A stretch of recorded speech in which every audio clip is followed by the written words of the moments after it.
Hello, everybody. I'm Lisa Shield. And I'm Benjamin Shield. And we want to welcome you to Getting Inside the Right Male Mind. This is part 2 of our conversation about misogyny.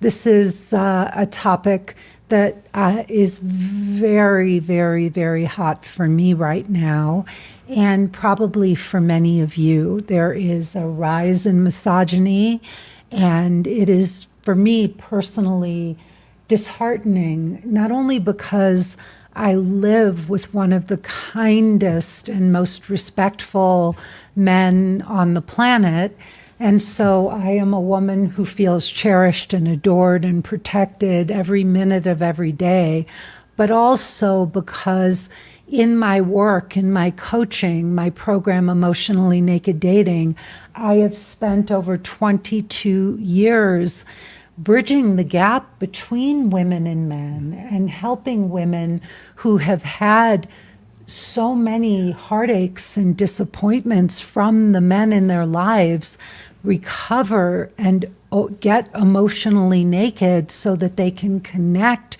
with good men like Benjamin and have beautiful, loving, guardian of their soul relationships. So to see all of that being threatened right now and to see us going back in so many ways, I'm feeling what many of my clients are probably feeling and what many women in the world are feeling right now with the rise of white supremacy and misogyny and watching all these hard-won rights that our mothers and our grandmothers fought for being taken away. So this is our second part of this conversation. If you haven't seen part 1, please do. It aired last week. Babe, I'm going to ask you some questions. Great. And I may ask you some questions about those questions so that I can really dig into your beautiful brain and try to help women understand what's going on out there and also hopefully give them some peace of mind that men like you do still exist and that there are many, many, many men out there who are afraid for us. I know you are. Can you speak to that? Well, I'm concerned that we've made so many advances. I mean, and coming from such a deficit, I mean, women didn't get the vote until the 1920s. And so there's been, a constant struggle, but we've kind of seen progression. And now we're at a tipping point where we may seem some of those inalienable rights, some of the things that we've taken for granted, some of the hard-fought victories beginning to disappear. Well, they already are. Yeah. Look at our abortion rights. Yeah. If a woman doesn't have control over her own body, she has nothing. Yeah. Nothing. And this is a devastation. What do you think about abortion rights being taken away from us? Well, I think that I'm pro-choice, so women should have the choice of what to do with the rest of their lives. And if they're forced to follow through with a pregnancy, if it's due to rape or incest or an unhealthy fetus, or just that they're unable to care for the child, then it would devastate not only the woman for the rest of her life and perhaps her family, but also the child coming into the world. Yeah. So as someone who respects and loves women, what troubles you most about the current wave of misogyny? Well, I think first it's the persistence that it's so ingrained, from the way that kids are brought up to be tough, to be dominant. Men. To be dominant men. And so it's something that should have long been dissipated, that the equality and we talk about equality, for decades. We fought for it. And the equality just hasn't happened. It really hasn't happened. And I think men feel that, in this day and age, that they're losing control, not just over women, but losing control in life.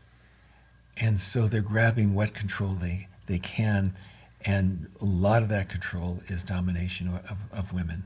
And again, I know we talked about this last time, but why are men so afraid of women? Well, my sense is that women have an innate power. I mean, there is truly a feminine power. And from pre-biblical times to the present day, that men have been afraid of that power. And they've had rituals that have separated women from the center of society, that have kept them out of the boardrooms, that have kept them out of politics, because they're afraid of the power that they have. So men will grab what power they can in these venues, in politics, in the boardroom, even in the nuclear family. And it's a sense of creating control for themselves. Well, and I'm going to bring it back to sex. I'll bring it to sex. Men have to ideally not just take sex from women, but in the best of all worlds, men have to have a woman's agreement. She is the one who can say yes or no to a man, and a man can keep a woman barefoot and pregnant to keep her dependent on him. But what he cannot do is make her love him or like him or even want to have sex with him. And he can hold on to her by subjugating her, which is what men have done over the centuries. But the thing that he cannot do is force a woman to love him. Mm-hmm. And I think that many, many powerful men do not like the fact that they have to come to us and have our permission in order to have sex with us. Yeah. That they can't just take what they want. Can you speak to that? Well, I think that men's insecurity about being attracted to a woman and having a woman attracted to him is a constant battle in many men. Well, and the rejection. Yeah, and the rejection. So they'll, I think that they turn that rejection into hatred, and it becomes a self-fulfilling prophecy, is that the more negative feelings men have towards women, the more that vibe gets communicated, and it becomes a self-fulfilling prophecy, and their hatred and anger becomes more and more.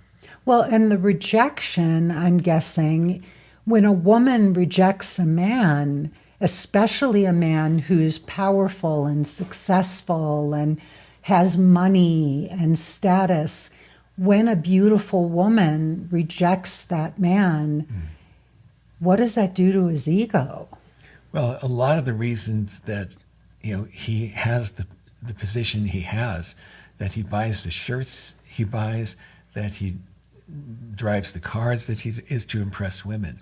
So, really that so much of what a man does in his daily life is to eventually impress a woman. Well, and the best women, the prettiest Yes. women, the highest status women, so that he can have the most attractive children. Yeah. Well, and have his masculinity mirrored back to him, which I think is even more important to him. To do all of that and be rejected is crushing for many men. And so it creates a lot of anger, and you get the Jeffrey Epsteins of this world, and you have people like, who was the actor, the one that just got let out of jail? that was drugging women, and I can't think of it, Bill Cosby. Oh, right. Right. You have these men who, when, they can put out a public facade, but privately, when women are with them, they see who they are, and they're not impressed. They don't want to sleep with them. And so you get these horrible, aberrant, hideous kinds of men who manipulate, control, and abuse women. And I think that that's, in many, many, many ways we can dance around the issue. But I think that at the heart of it, it is the rejection, the sexual rejection of these men that drives them to make comments like, I can grab a woman, or a man who can rape women and brag about it and get away with it. And all of this starts early on. It can start with having role models that aren't healthy, in the media or even in the nuclear family. But with the onset of adolescence, all a young man thinks about is, the opposite sex. And not to have that reciprocated. At an early age, you can start creating the basis of that anger. Well, misogyny. you see these people. I can't remember Andrew Tate. I don't know if you're familiar with him, but he is like the ultimate misogynist. I think they took him off of Sirius Radio. He may be back on somewhere. I think he's in jail. Is he in jail? I'm pretty sure. He was a nightmare, and he was stoking the anger of so many men who have been rejected by women sexually or don't get attention from women and feel such hatred toward us because of that. And I think, I'm going to flip the narrative for a second, if I could. I never felt beautiful. I never felt attractive growing up. I struggled with my weight. I was deeply insecure. I had no relationship with my father, who was a very handsome man when he was young, and a player, a womanizer, cheated on my mom and every woman he was ever with. And I felt invisible to men. I felt invisible, and I settled for the first man who turned out to be a sociopath and a pathological liar, but I settled for him because I thought that was the best I could do. He was popular and magnetic, not attractive by any stretch of the imagination, but very charismatic, and that made me feel, because I could hide behind him, and I felt like an important woman because this charismatic man was my partner and eventually my husband. But instead of coming out of that marriage and hating men, I made the choice to look at myself and ask myself, what is so unattractive about me to men? Why aren't men attracted to me? What am I doing? How can I do this better? How can I improve myself? And this wasn't just a physical thing. I mean, part of it was working out and, becoming more comfortable in my body and all. But another part of it, and probably the bigger part of it that gets overstepped, is that I had to really begin to learn about men, who they are, what they're looking for, how to tell a good man from a not so good man, and how to connect at a heart level with a man. And so that was the real work I think that all human beings need to do. Yeah. That's the piece that gets overlooked. I heard I'm sorry I'm talking a lot, but I heard a woman on NPR yesterday, and she wrote a book. I don't know if she's a journalist. She's not a therapist, I think she's a journalist who wrote a book about dating. And it was interesting hearing her talk and the questions they were asking her about dating. And she tried, she was a smart woman. She was an intelligent woman, and her answers sounded smart. Like they would say, she said, well, most women rush into relationships and you should date several men at once, and you should sit back and not, take each date as a rejection. And so she was giving some basic, it sounded smart coming from her. But I sat back and it was like, you need to date multiple people and all of these sort of, what is common today, things we teach our clients. But as I sat and listened to her talk, I asked myself, what's missing from this conversation that they're having? Because they were trying to make it sound interesting and relevant. What was missing was this piece about the inner work that we all have to do to learn how to have healthy rapport with the opposite sex. And misogyny is the opposite of that. It is unhealthy rapport. It is hatred. And in some ways, feminism was hatred towards men. And there was so much misogyny in my mother and grandmother's time that once women started working and women's lib happened and all, then you started to have feminists, and the feminists hated men. And now it's flipped again. Yeah. So, as a man, I'm wondering how it feels to you in your heart to see what's happening right now, and how many men worldwide, if you look at cultures around the world, and the Taliban is the worst example of all, but you have this all over the world that men are subjugating women. Yeah. Well, in answer to your question, it's disheartening. And it also puts me at a deficit. So men who really care about women and feel an equalness between in the two sexes, that I have to keep proving myself.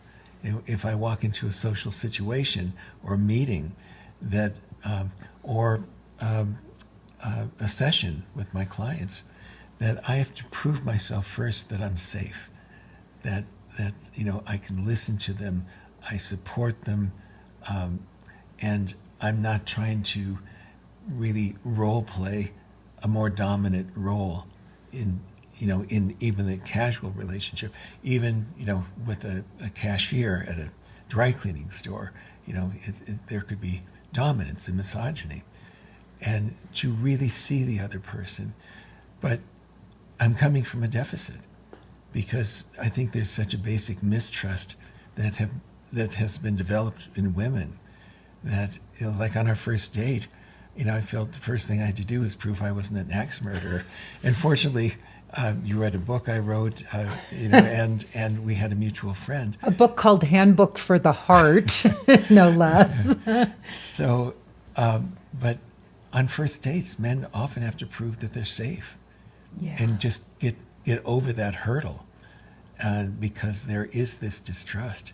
So I think it puts good men, at a disadvantage. Can I ask you, if you were out with a guy, like let's say you were out with a group of guys or whatever, and some of this kind of misogynistic conversation or behavior came up? I would not be with that group again, because it's embarrassing, it's hateful, and it's demeaning. Even being with a guy that refers to grown women as girls, it's just grating on my nerves, and just seeing players and men that intentionally lie to get what they want. I've seen it all. I've been in my practice for January will be 43 years. Wow. And I've seen a lot of different men, the vast majority, good men. But I've seen really men that have made me embarrassed, and it's felt toxic to be with them. What do you say when they start going down that road? You know, it's because my work is manual therapy. It's not, if I were out socially with them, I would say something. I would say, this is really embarrassing. And if you're going to, act this way, if you're going to sound like that, I can't be with you. Mm-hmm. In a professional situation, which is really about how to get people well, it doesn't really enter that venue. Well, and you can also just say, we need to be quiet right now. Well, that's what I do. That's what I do. I say, I usually say, if they start going, I'll say, I'm going to be quiet for the next few minutes, and so it quiets them. Yeah. Because it's horribly offensive, and some guys like to brag to other guys to keep having their own masculinity mirrored back to them by themselves. Mm-hmm. Not by even others, but by themselves. Uh-huh. Yeah. And it's just, it's toxic. And immature. Immature, because real men can be kind. Real men can be gentle and show emotions and empathy. Real men don't have to prove that they're just tough and they're studs. Mm-hmm. Yeah. Real men are tough and real men are studs, but they don't have to brag about it and they don't have to act it out with other men. Right. And the truth is, men can tell. Men don't like men who brag. Isn't that a turnoff for men? It's a turnoff for good men, but sometimes, as we see with Andrew Tate and the internet, media, social media, that sometimes it just stokes, that one guy can stoke another guy, with misbehavior. Yeah. Yeah. Oh, horrifying. So what changes do you think need to happen at a societal level to create a healthier relationship between men and women? Well, I think it starts early on, very early on. And I'm at an age where elementary school was just elementary school, but it didn't really talk about equality. Then you get into junior high school and you start beginning to notice young women, and then high school. And none of this is really discussed. Yeah. There may be a sex education course, but it's not how men and women are equal and how they're different and how that differences actually augments both people. So I think it should start very, very, very early in the nuclear family, in education. Yeah. So many people, women, have said that END, my course, Emotionally Naked Dating, should be taught in schools. Yeah. That it's a program that, kids should learn from a very, very early age. Yeah. Because it's based on really just basic spiritual principles of kindness and respect and gratitude and compassion, which are universal. There's no gender differences in those. It's just two people coming together and respecting and loving and having compassion for one another. Yeah. So we need to start this at a much earlier age, and especially when it comes to little boys, we need to send messages that it's okay to cry, it's okay to have feelings, it's okay to be human. Yeah. Because if they're taught to hold back on their emotions, they create a wall. Yeah. And that wall is impenetrable, and it prevents the feeling of equality because the wall creates a distinct persona that they have to maintain. And to do that, it often means that they need to feel dominant over another person. Well, and it's just a facade. They're hiding behind a facade. There's, there's no real connection. You have people that go through relationships, and many of our parents, that's what their relationships were like. They were companionships, but there was no real emotional intimacy. Look at your parents. None. I don't think I ever really saw, in all the time that I spent with your parents, I never saw them truly connect. No. Ever. No. I think they connected over their love for you. That was it. Yeah. So do you think it's possible to change the mindset of men who feel resentment towards women? And how would we do that? Well, I think it starts with personal growth, and there has to be, first, a man has to see that there's a problem. Yeah. And then there has to be a willingness to solve the problem, and then a willingness to change the behavior and attitudes. So I think that's it. And so the first step is for a man to grow and to let go of any misogynistic tendencies, is to first to see that it's a problem. And that's the difficult thing. Yeah. It's really hard when somebody's trying so hard to present an image or of strength and manliness, all of the things that we think of as being masculine and a man.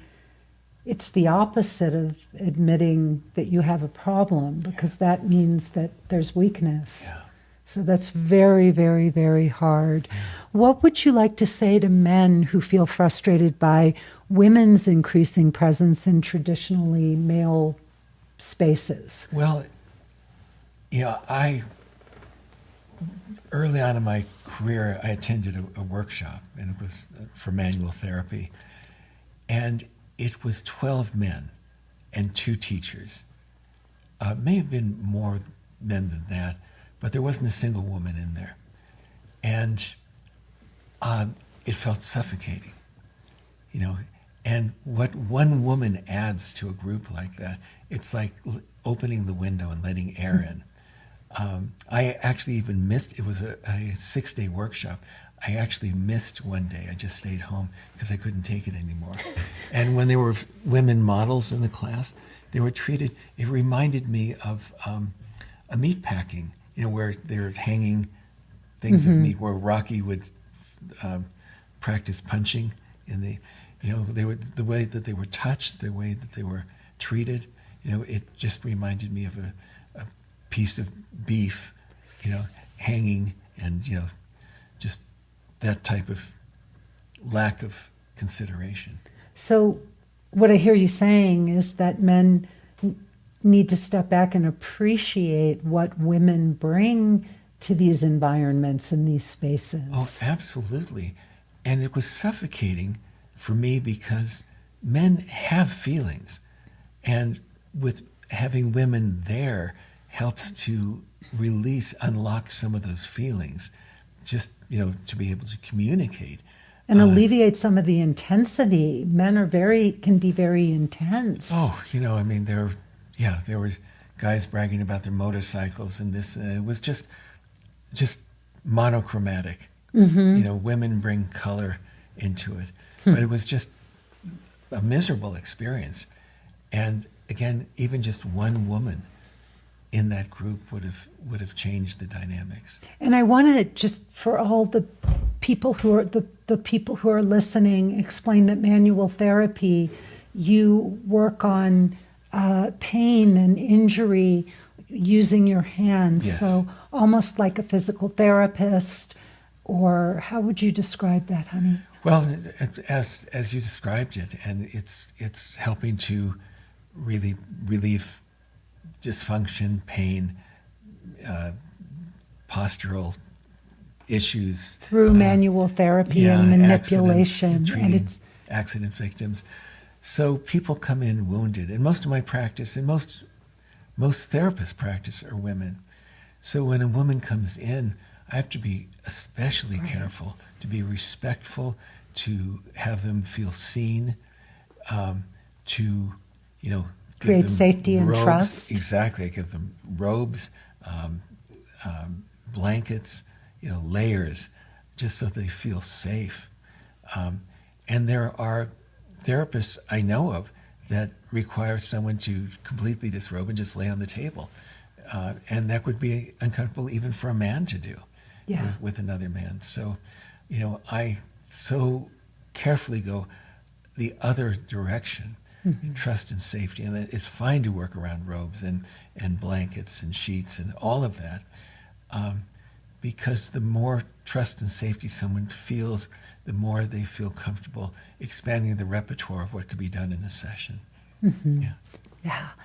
So how can men who are allies like you to women help shift the conversation and challenge these negative attitudes? Well, I think that one of the worst things a man could feel is shame. And so if a good man just mirrors back to them what someone just said, do you really want to say that about this woman? Or I have to say it makes me uncomfortable, or would you like to rephrase that in a way that's more respectful? That even the slightest bit of shame can recalibrate a man, his attitude and how he acts. So, kind of what I would call kind shaming. From one man to another. From one man to the other, yeah. If two people are together and the misogynistic man is with a male that he respects, how that male feels about the misogynist is really important to the misogynist. So just a very careful guidance, or if I would have said that about this woman, I probably would have said it like this, and so there's a little bit of shame that they did something wrong, and it begins a learning experience. You're so diplomatic. The way you say things is amazing. So, babe, what can women do to protect their self-worth and mental health when they're faced with all this hostility and anger from men? Well, I think that all mental health really begins with self-compassion. So, understanding that it can be difficult, but really to have a sense of one's own strength and intelligence and goodwill. And also to be able to, I would think, to not take it personally and to realize that this comes from deep, deep insecurity in men. Yeah, and it's hard not to take it personally, but to be able to step back and see the big picture is really important. It is hard not to take it personally, and I also think that more than taking it personally is that it's just so sad. If you're beyond if you think, wow, that really is such an insecure man, what is, happened in this man's past that's driving this behavior, it just brings up sadness for me personally. I think with misogyny or any other really bad personality characteristic, that if you go one layer deeper and another layer deeper and another layer deeper, it's like an innocent child just asking to be loved. And so all these layers are built on this, and it leads to misogyny, because what's underneath it is someone that just wants to be loved. Just someone, this little child that just wants to be loved. And when it doesn't happen, or they can't feel it, then they begin to layer it with this bad behavior. Yeah. What qualities in women do you most admire, and how do you think those qualities benefit everyone, including men?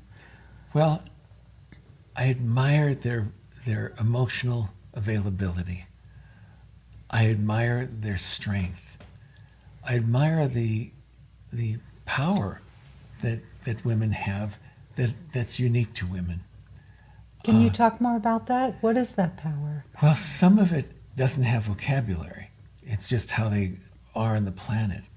But for a woman to be able to give birth, to nurture, to be really in charge of the family, and often have a full career, to be able to really manage so many things around them, it's extraordinary. But beyond that, there is a power that is both attractive to men and frightening to men. Both things are going on. And the part that's frightening, or when men feel frightening, that's when they need to control. Yeah. What gives you hope about the future of men and women working together for equality and respect? Well, I think there are young men coming up with more sensitivity. I think that compared to a generation or two or three and beyond that ago, that where a man thought that being a man was being misogynistic. You know, that was like the Playboy Club type attitude, and those things are disappearing. And so I'm hoping there are parts in the world that are going in the wrong direction. There's parts of our world that is going in the wrong direction. But at the same time, there are things that are very positive that are coming into fruition. Yeah. And I think about the Me Too movement. Mm-hmm. You know, that wasn't very long ago when all of that came to light.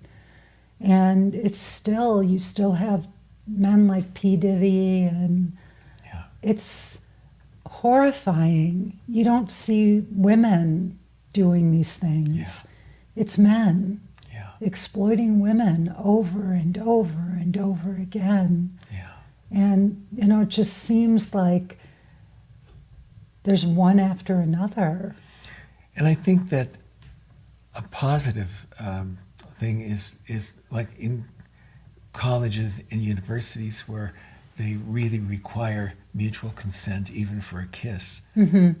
That before it would be like, you know, looking at romantic comedies from the 40s and 50s where a guy would just, you know, a Rhett Butler today probably would be slapped.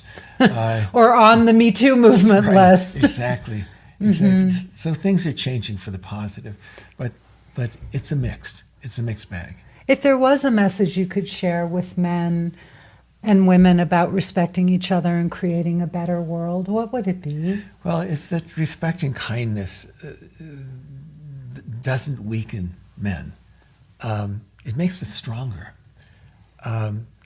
And we want to create a world where everyone's contributions matter. And, you know, that by honoring each other and honoring the uniqueness that each gender brings in, that it lifts both people up, and it lifts society up, and hopefully it will lift the world up, and that's what we're hoping for. So, turning to the most important subject for me, dating, mm-hmm. I think it's important just to take a quick look at how misogyny creates fear in dating and what impact it has on women. Well, I think that many women can feel going into a date, particularly even if it's someone that they know, you know, from church or from book clubs or whatever it is, they don't know if he's safe. So they can feel unsafe, they can feel judged, like, you know, is my hair right? Is my, you know, makeup right? Is my chin too big? Whatever it might be. Or is he a woman hater? Exactly. Like, does he hate, you know, underneath this facade of him trying to be charming or whatever, am I going to find out that this man hates women? Yeah, and often the most charming men are the ones that are the most misogynistic. Mm-hmm. Yeah. And, you know, one of the big things, it still happens, it's less than it was in the Playboy era, but there's still a lot of objectification of women, dismissiveness, and hostility. Yeah. And women are not necessarily protected. Laws don't protect women. One of the big things that came to light not long ago was how many rape kits hadn't been processed. Yes. Can you imagine? Oh, and I grew up with those statistics that, talk about insult to injury.